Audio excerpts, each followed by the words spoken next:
So that is the frame. Here is the frame for the panel. So this is the panel.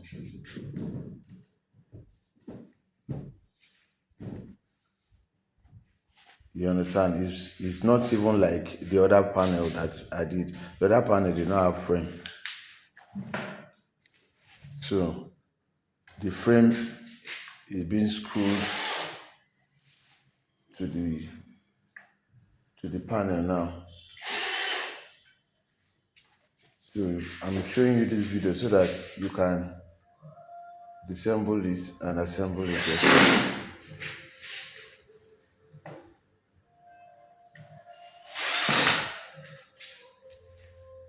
Okay.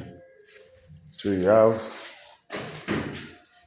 a single panel now. You understand? You have a single panel now.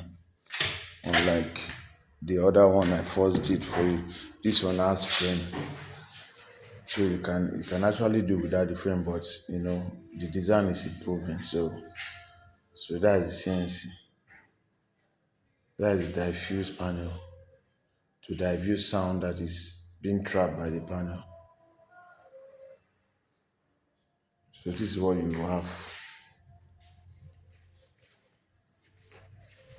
So this is how it will come.